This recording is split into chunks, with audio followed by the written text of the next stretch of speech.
Cap, you have to sign the Sokovia Accords, otherwise you will be branded a traitor. No, Tony. I refuse to sign my rights away. But Steve, you have to. If you don't, you will be forced to retire. Tell that to Zod Snapneck. What? Who's Zod? No one. Never mind. No, I will not sign the Sokovia Accords. Come on, Cap. Don't make me make you sign these. You can't make me do anything, Tony. I'm a free man. That's it. Under rules! Hey, everybody. Captain America! Mr. Stark says you're evil and you need to be stopped. Tony would say that. Where you from, kid? Queens. Why? I'm from Brooklyn. I knew there was a reason why I liked you. What? Captain America likes me? Mr. Stark, Captain America says he likes me. No, kid. He's the bad guy. You need to take him out. Captain America, where is your friend? I need to... No spoilers in the intro!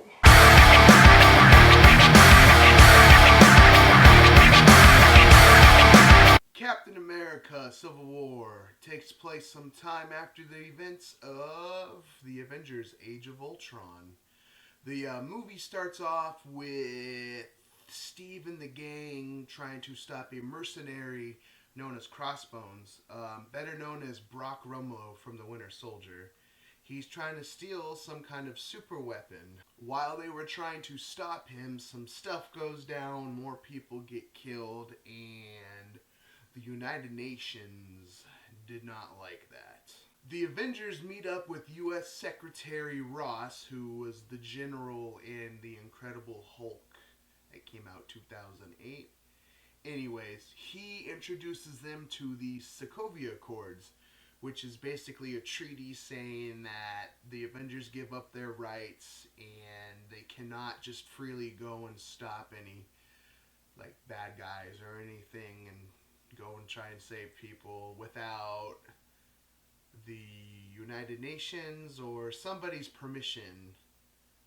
And some of the team agrees with it, including Tony Stark, and some of the team disagrees with it, including Steve Rogers. Tony tries his best to get Captain America to sign the treaty, but he's not having it, and he declines. The Avengers who agree to sign the treaty head to Vienna, where a conference is being held to talk about how it's going to work, and during the meeting, a planted bomb goes off, and the suspect is Steve Rogers' friend, the Winter Soldier, also known as Bucky Barnes.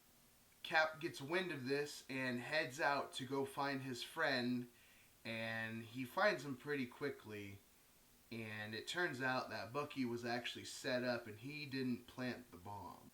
Bucky, however, realizes that they're coming for him and they want him dead. They don't want to take him alive because they're tired of his terrorist ways.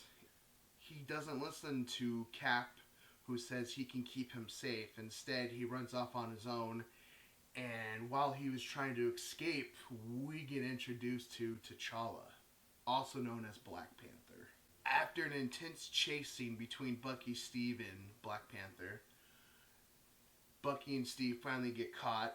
Bucky gets put into confinement, and Steve is forced to give up his shield and suit, and they say, this is your final warning, you try this again, you're going into prison. While all of this is happening, we get introduced to the movie's main villain, Baron Zemo. Zemo disguises himself as a psychiatrist and sneaks into the base and says the code words and triggers Bucky and asks Bucky some questions about stuff that happened in the past, and then sets him out on a rampage so he can escape. Cap and Falcon get there in time, and Falcon goes on a chase for Baron Zemo. Meanwhile, Captain is trying to stop Bucky, and eventually Captain stops Bucky, and he basically goes rogue, doesn't go back to the base, and goes to a hiding spot and asks Bucky what the guy wanted, and Bucky tells him. Falcon says, should we go back and tell these guys? And Captain basically says, no, they're not going to believe us. We're on our own. So Steve recruits more of the heroes who did not sign the treaty because they want to go stop Baron Zemo. And Tony finds out, and he also recruits other heroes who have signed the treaty. Bucky and Cap are able to steal a Quinjet, and they head to Siberia, which is where Baron Zemo was headed. And it turns out that there are more Winter Soldiers like Bucky, and they think Baron Zemo is going to activate them and use them to take out the Avengers. And Tony finds out where Bucky and Captain are going, and he goes there as well, but not with Secretary of State Ross's permission. Tony also apparently goes rogue to help Cap out.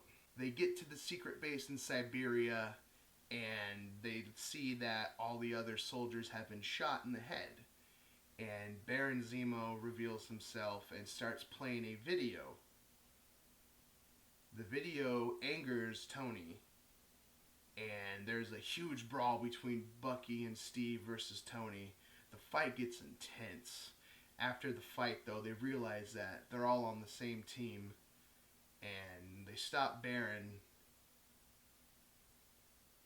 who turns out his family was killed in the Sokovia incident from Age of Ultron, and he's just trying to get revenge for his family's death. This next section is going to contain some spoilers, so if you have not seen the movie yet, I suggest you stop watching this. Go see the movie, because it's probably the best Marvel movie made yet. Come back and nerd out. Chadwick Boseman's performance as T'Challa / Black Panther is amazing. He's one of the coolest heroes on Marvel's side. He's basically the Batman of the Marvel Universe. And his suit, his performance was great. It was spot on, and I cannot wait for his solo movie to come out in 2018. Tom Holland as Peter Parker / Spider-Man. It's the best Spider-Man we've gotten yet. He just hits Peter Parker on the spot. The jokes, the quirkiness, his sense of humor. Spider-Man, the suit was amazing. We finally get Spider-Man in the Marvel Universe, and it is done how it should have been in the first place. Not hating on Tobey Maguire or Andrew Garfield's jobs, but they were either great as one, bad as the other. But Tom Holland is perfect as both. And I cannot wait for Spider-Man Homecoming. It's going to be awesome. There's a Star Wars reference in the movie that Peter Parker does, and it's just great. And it's so funny because Disney owns Marvel and Star Wars now. So it was really awesome to see them have kind of both in the same universe, even though it was just a joke. Crossbones in this movie was amazing. It was so cool to see another villain who could actually kick some ass. And his suit, I really liked the way they made him. That opening sequence was so cool. The airport brawl scene is the best action scene that they've done yet in a Marvel movie. Just seeing all those heroes go at it was amazing. Paul Rudd as Scott Lang, Ant-Man. Seeing Ant-Man go giant for the first time was so cool. Spider-Man in action, Black Panther in action. Oh my god, it's a nerd's wet dream is the best way to put it. I apologize, but that's just the best way to put it. Things that I didn't like in the movie. There's not a lot, but I was so mad that they killed Crossbones in the first 20 minutes of the movie. Looking like we're finally getting another awesome villain, and then killed off.